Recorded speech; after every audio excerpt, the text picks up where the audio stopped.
Hey Hog fans, welcome back to another episode of Recalling Those Hogs. I'm Haley Kate Webb, and I'm here today with a former Razorback athlete and a dear friend of mine, Steve Conley. Steve, thanks for joining me today. It's my pleasure. Well, we're here to talk about your time as a Razorback, but everybody's talking about The Last Dance right now and Michael Jordan. And I hear you have a story about playing pickup with Michael Jordan, so tell me how that encounter went for you. It's actually a great story. I think it was after their 96 championship, I believe, against the Seattle Supersonics. Jordan's his roommate, his best friend at North Carolina, was doing an all-star game at Sun Devil Stadium in Arizona and at the basketball arena. And so my brother was asked to participate in the all-star game. And you had some great former NBA players, current at the time, Anthony Peeler, Avery Johnson, to name a few, who was there, and Michael Jordan being the headliner. So I had just recently got drafted by the Pittsburgh Steelers that year, and I went there to watch my brother play with or against Michael Jordan because we didn't know what the teams were going to be. So when I got there, Jordan and myself were the two biggest guys that in the All-Star game. And they said, hey, Mike, ask your brother if he wants to play in the game. So I'm like, oh, this is awesome. I get to play with Michael Jordan in the All-Star game. So I get there, the teams, they were just basically pulling straws when they got there behind closed doors, who was going to be on whose team.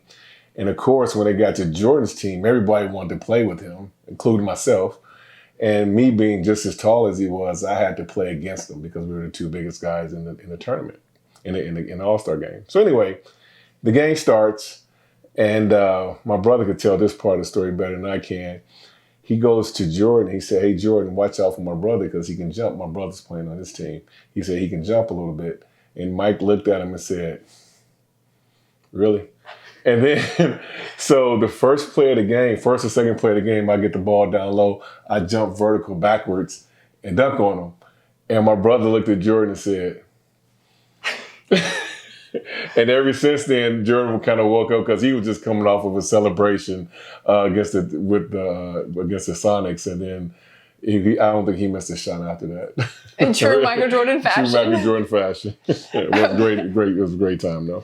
That's awesome. Okay, talk to me a little bit about your journey to Arkansas and your recruitment and why you chose Arkansas. Man, this is interesting because I was actually on my way to the University of Wisconsin. Coach Alvarez, who's the AD at University of Wisconsin right now, was the head coach of the Badgers.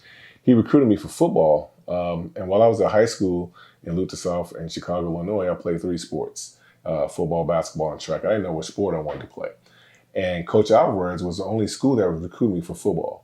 He told me how good I can be. He told me I could be the next Al Toon, who was a great wide receiver for the New York Jets. And they recruited me so hard, I felt like I could be a great receiver, that I have a shot to go to the NFL listening to everything that they were telling me. So I went home. I told my parents I was going to Wisconsin, told my sister I was going to Wisconsin. When I got to my brother, I told him I was going to the University of Wisconsin, and he convinced me to come to the University of Arkansas. I always looked up to my brother, still do to this day, and he had a huge influence on everything that I did up until that point in my life. So I took the gamble, although Arkansas wasn't recruiting me that hard in football at all. And they were looking at me a little bit for track and they knew about me a little bit for basketball because I went to a lot of Coach Richardson's camps. So anyway, I ended up coming to the University of Arkansas on a track scholarship, not even interested in playing football at the time. Walked on the basketball team, made it, which they had a great team at that time. It had Oliver Miller, Lee Mayberry, Todd Day. So it wasn't like I was playing against some scrubs. Loved it, but in the back of my mind, I still was thinking about what Coach Alvarez was telling me about how good I could be in football. So I ended up walking on football that spring. Made it as a wide receiver, but later that same spring, they ended up moving me to defensive end. The very first practice, I didn't know what they wanted me to do. I said, Coach, what you want me to do? He said, I want to see if you can get to the quarterback. Now, mind you, I'm 6'6", 190 pounds soaking wet, playing defensive end in SEC. First year in the SEC. I said, okay. Ball's hiked. I blow past the defensive tackle, blow up our quarterback at the time, which was Jason Allen. I hear whistles going crazy. And Coach Kine says, Coach Steve, you're no longer a wide receiver. You're a defensive end. But don't hit my quarterback. And that's actually how my story actually started at the University of Arkansas for football. I ended up winning a scholarship that year in spring.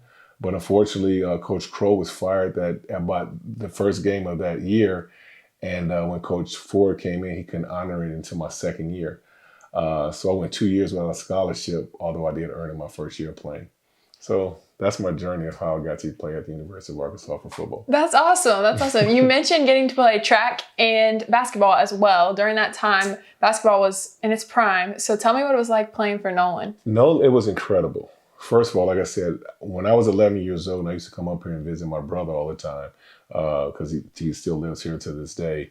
I would always go to Nolan Richardson basketball camp. I try to go two or three a year. So Coach Richardson and his staff knew me pretty well from, being snot-nosed little Steve Conley. To play for a legend coach like Coach Richardson was an honor. It was everything that I thought it would be. It was just as hard, if not harder than I thought it would be. Great mentor, great man. He has led a lot of guys into doing great things in their lives. It was one of the coaches that I would literally run through a brick wall for. That was probably one of the hardest things that I had to do when I decided to actually stop playing basketball and just focus on football and track, because it's one thing that it's almost impossible to do, but I attempted it and I succeeded, was to play 3 sports in college at a higher level.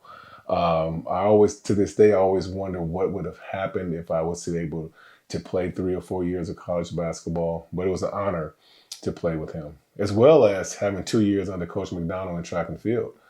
That's incredible. There I was able to win 2 Triple Crown rings, scored 1 point in the SEC in the long jump, which was huge because we had one of the best track teams of all time that year in 96. That freshman class was incredible. To come out with 2 championship rings in track and field, a SEC championship, SEC West championship ring in football, my time here at Arkansas, and to play under Coach Richardson, my time in Arkansas was great. Well, speaking of track, you mentioned your brother, Mike Conley Sr., and he was an Olympic medalist in track and considered sometimes by some people one of the greatest jumpers to ever do it. I'm sure you guys were both very competitive growing up. Who's a more competitive brother? Probably me, but I got it from him. So I would say he was, because growing up I was looking up to him. I couldn't compete with him growing up. I was always looking up to him. So when he played basketball, I would play basketball. He ran track, I ran track. He played football. I played football because he played football. We had a slanted ceiling in our house, and every day he would try to work on his vertical. And this is when he was in high school, even grammar school. He would jump up. And to this day, the house is sold now, but to this day, you can still, if you go to the house, you'll see where he nicked it. It's like, you're talking about probably 12 feet, where he nicked it with his finger. And so as a kid, I'm up here just steady trying to jump higher to get to that point where he nicked it. And sure enough, by the time I left high school, I did the same thing. I nicked the ceiling. So I was always trying to emulate what he did, whether it was football, basketball, or track. I think where we finally went our separate ways was when I got to college, because he actually played basketball and track in college as well. He played under Eddie Sutton. Until he's had to quit basketball to focus on track. I did the same thing, but I did 3. Right. So that's where we separated at. So I got 1 notch on him on that. I just didn't win no Olympic gold medals. And but yeah, I'm probably more competitive just because I had to be just to try to keep up with him and the pressures it was to being his little brother. Right. Okay. Well, you got drafted by the Steelers in '96. What was the biggest adjustment coming from Arkansas to the NFL? The biggest adjustment, and I would say this to this day for any kid or a young adult who's about to get drafted or who have dreams of going to the NFL, it's a job. At University of Arkansas, it was tough because you had school. You had your schoolwork, you had your academics, as well as everything that the demands that the athletic department put on you. But you learn to balance it out. You're going to be there for 4 years, regardless of what would happen. As long as you didn't flunk out of school, you had that support from the athletic department. Anyway, everything was structured for you. They had your day structured, they had your meal structured, they had what time you went to bed structured. Everything was structured for you. When you got to the pros, they just expected you to do everything. It was a job. They expected you to show up on time. You weren't going to get no phone calls. If you didn't show up on time, you got fined. If you kept not showing up on time or not perform on the field, you got cut. They brought somebody else in to replace you. And that's one thing that it took me the hardest to adjust to not realize that, hey, to be satisfied that I just made it. You know, a lot of people get happy saying, I just made it to the NFL. You know, hey, I accomplished the true task is, how do you stay? That's why the initials really stand for not for long and not National Football League. Well, as a former Razorback football and basketball player, what are you anticipating this year for both football and basketball? You know, I think both new coach. I think Coach Pittman is doing a great job of recruiting, especially with what he was left. I think that the morale is exciting. My nephew, my brother's son, John Conley, he walked on as well. It's kind of emulating kind of what I did when I played, but he's looking good. I'm hearing everything, great things about the morale of the team because it was an uphill battle for this incoming coaching staff. But what they're doing with recruiting and how people are looking forward to this season, I think they'll do better than people expect. Are they going to go to a bowl game this year?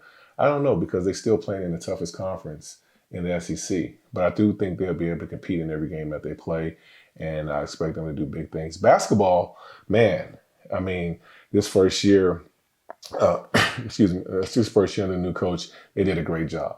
I mean, without a doubt, I think they were going to the dance. You know, that was my opinion. I think they were playing great. I think Isaiah Joe and Mason Jones were leading this team into doing something great. It's unfortunate that, you know, both of them are entering the draft, but I think Coach Musselman is doing a great job of replacing, if not even making this incoming team better than last year's team. I expect them to be a top 2, top 3 team in SEC this coming season, even with the loss of their 2 best players. All right, I know. It's a shame we didn't get to see them finish the season, but I'm excited for next year. All right, let's catch up personally a little bit. Okay. What are you up to now? How are you and the family doing? What's everybody looking forward to right now? Man, you know, the biggest thing is just fresh air. You know, with this COVID-19, you know, it threw everybody for a loop. It threw my business for a loop because I'm a personal trainer. I work in gyms. I work with people. So I had to reevaluate how I do Conley Fitness. So right now, Conley Fitness comes to you. It's mobile. So if you would go to my website, conleyfitness.com, you can read on there how I can bring the gym to you, or you can actually come to my place of business, and if you still feel comfortable in that aspect as well. And I'm amazed at how many people have learned how to train at home now. Because I mean, when you're so used to going to the gym, you just had to adjust your lifestyle. And a lot of people are doing a lot better because they're holding themselves a little bit more accountable because all they got to do is wake up and train at home. They really have no excuse. It's not like you got to wake up, get dressed, and go to the gym. So that's basically what I'm doing from a workout standpoint. I also have a passion with Arkansas Hogs, which is an acronym for Hard Work Kids. That's probably one of my biggest passions besides my own kids. You know, it's a youth football program. The Hogs itself was started by my brother. Once again, following in his footsteps, he started the basketball Hogs. I started the football Hogs. But it's a local youth football team where we take a lot of kids and we try to expose them to a higher level of football. Like last year, I was able to take a lot of kids from Northwest Arkansas, and we got a chance to play in the Star, which is the Dallas Cowboys practice facility, where we was able to come out with 2 championship trophies for Northwest Arkansas, which was awesome, beating the Dallas All-Stars. The year before that, we played in Jerry's World, and we did the same thing and came back home with 2 championship trophies as well. So having kids exposed to that type of excitement, meeting former NFL players and great college greats, you know, is something that these kids will never forget. And it pertains to my own family. You know, I have 3 boys and 1 girl. My daughter is doing great.